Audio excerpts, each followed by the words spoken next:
I am Rebecca from ChemKnits, and right here I have a shoebox with around 8 cups of water, and we have a bunch of vinegar in here. This is a leftover dye bath from a Leave No Dye Behind.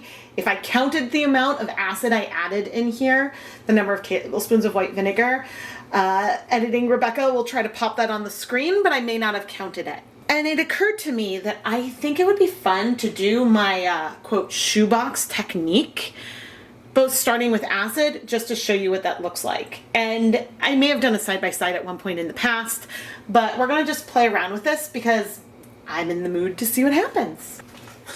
So I suppose this video could almost be called Leave No Dye Baths Behind. But here I have 100 grams of Knit Pick Stroll fingering weight yarn. This yarn is 75% superwash merino wool, 25% nylon, and I arranged it so that way it's a little bit scrunched, but you can see that the water level is such that everything is floating and colors should be able to move pretty well. The only other thing I want to note is that the dye bath is a little bit warm because I just brought it in from outside and it is a warm August day. Let's come in with some yellow first. All the dyes I'm using are 1% dye stocks of Jacquard acid dyes. And so this is bright yellow. And I'm just going to kind of pour that on as a strip. Got some hot fuchsia. I've been playing around with shoebox technique with these colors, I feel like, a lot lately, but I want to. And then we have some turquoise.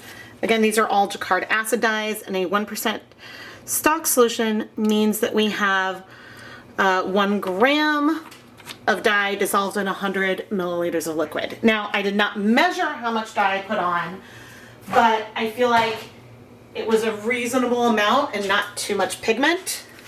But I want to add something else. I'm going to bring some silver gray over as well. Now, the colors, doing these kinds of techniques in here, I'm doing a little bit more gray than the other colors. This is a color that is more pastel, but yeah, I'm using that all up.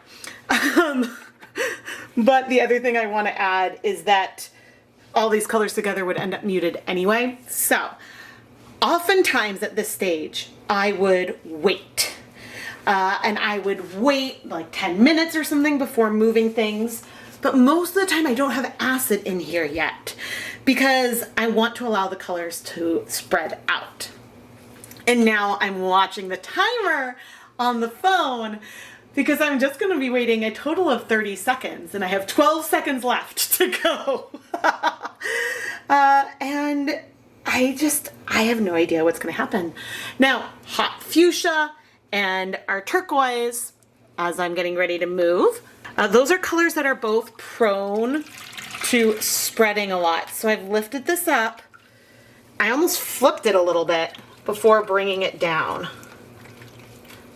And the pinks moved a lot, but a lot of those blues kind of stayed put. I'm super, super intrigued by this. Now we could add more color, and I think the only way I really want to do that is with the silver gray, just rinsing out the bottle. And that's one of the reasons why I flipped it over, just so that way I, in theory, could add some color to the other side a little bit. But ultimately, it's funny. I think that this will really show.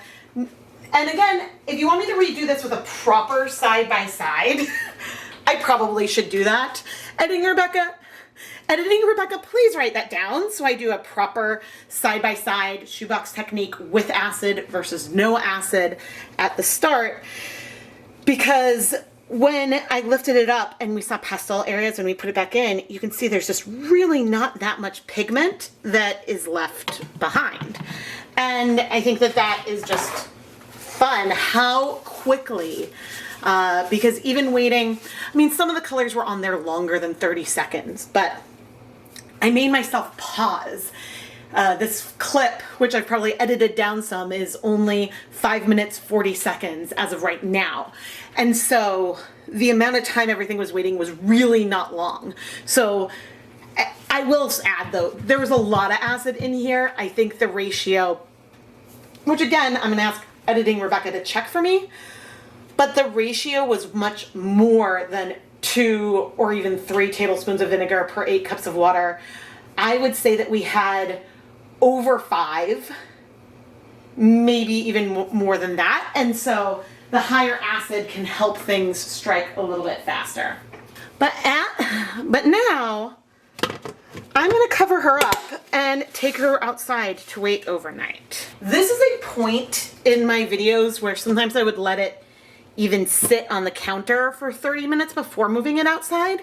But since there's not that much pigment in here, I don't think moving it and then therefore having things shift where they're located within the dye bath, like the color shift and mix a little bit, I don't think that's gonna cause any difficulty. So that's why we're gonna go set her outside right now. Let's field trip.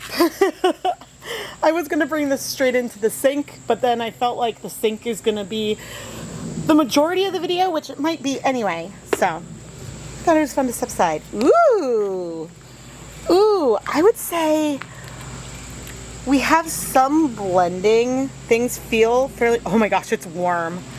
Oh, I like to keep my house cold. It's only 80 degrees outside, but my hands were feeling cold, and so this feels really nice. Okay, but what I was gonna say is that we do have some sections that feel less blended, but we knew that immediately. And so, but we still ended up with something muted because not all the color struck right away. But what we're gonna need to do is go and steam set this. So we will go back to the sink. Maybe there's a tiny hint of pink, but most of our color is in fact in our yarn.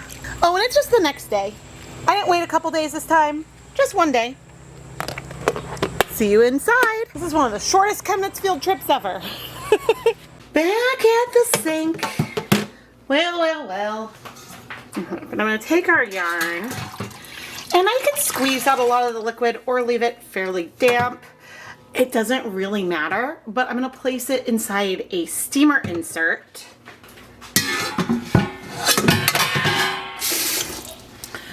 And I'm gonna place this inside a pot that has an inch or so of water. Cover with a lid, and we're gonna go steam set this on the stove. As for our shoebox, I'm gonna rinse out this water. We could dye more yarn in it. You can keep using the same dye bath over and over and over. You may need to add more acid at some point, but that's more because by adding more yarn and the liquid coming in with it and more dye, you'll be diluting things over time. But yeah, there's no reason why we couldn't have ever used it, but I am gonna wash my dishes and hang those to dry while our steamer basket is going. Sometimes I have projects where the steamer basket will be running all day, and so then I'm gonna wanna have a little bit more water at the bottom, so that way it can't run dry because some steam does come out of here. But today, I think I'm gonna set a timer for 40 minutes. I want the yarn to heat for 30, but since the water started out cool, I'm gonna just add a little bit more time onto my timer, so that way we have time for things to get hot. Because even though we're getting steamy here, see, we've got some steam, we aren't boiling yet. And so it's gonna take some time for that to heat up so we can heat set our yarn. My timer just went off and things are very steamy now. I try to reduce the heat whenever I notice that the lid is bouncing a little bit.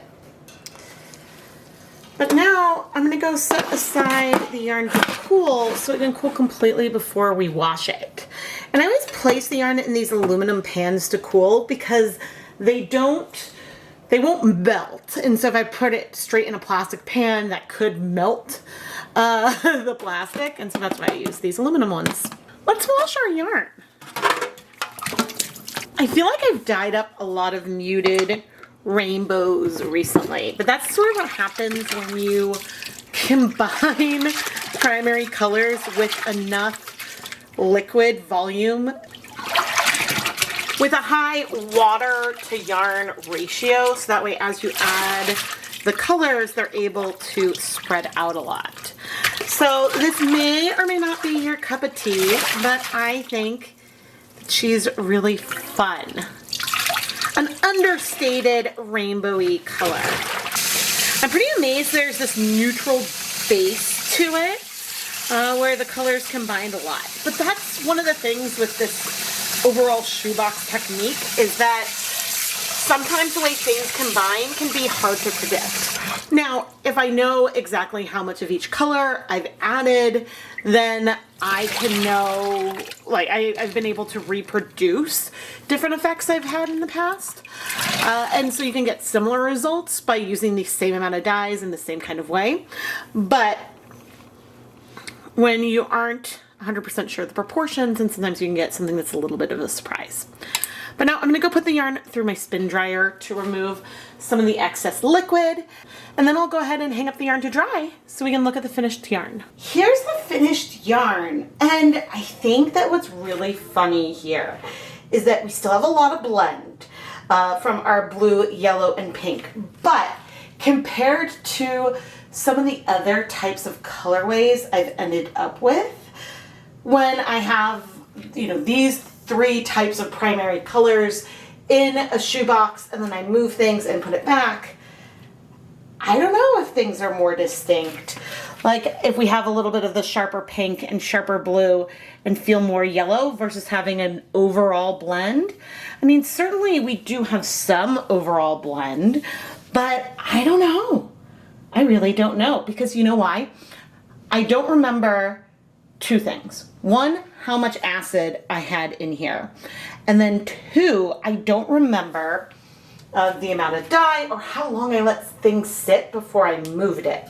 And the reason why I don't remember these things is I haven't edited the video yet and therefore written down these elements, these details in the video description. So if you actually check in the video description of videos, I don't always do this for Leave No Dye Behind, but hopefully Editing Rebecca did this today. I will have sort of a table of contents so that way you can go and skip to where there's the information you want if you're using the videos as a resource. So you can skip to, oh, what were the dye colors? And you can see them there. Or, you know, was there bleeding? You can skip straight to the washing, etc.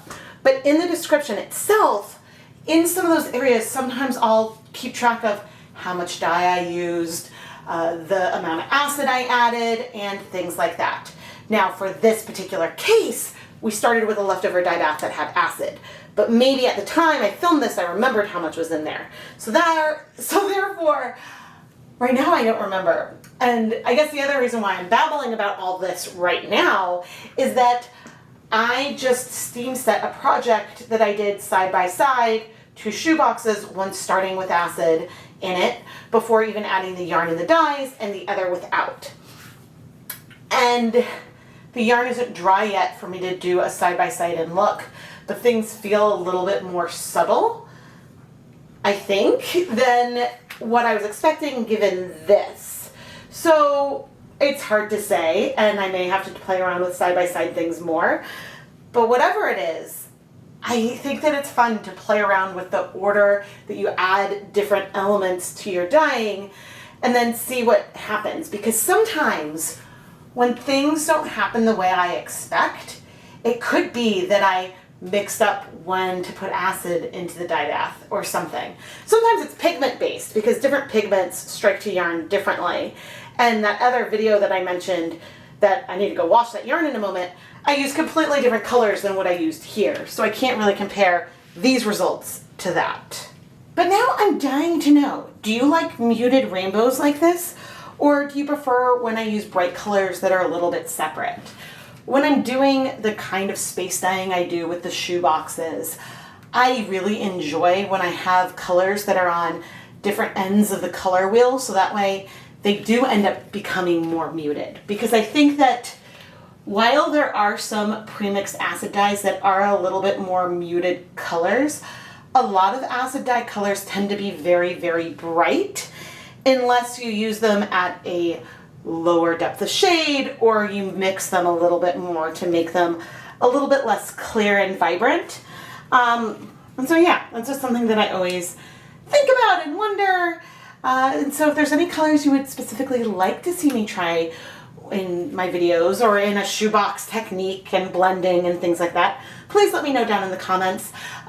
I try to reply to them when I can, but I do always skim through them, and so I try to write down requests and suggestions, and then I draw from them in my videos. I am Rebecca from ChemKnits, and sometimes I put a lot of thought and planning into a video before I start, and other times I have a beautiful clear dye bath that I look at it, I look at some leftover dye stocks I have on my counter and think, I really want to do this experiment right now, let's go for it and do it, and then we can see what happens.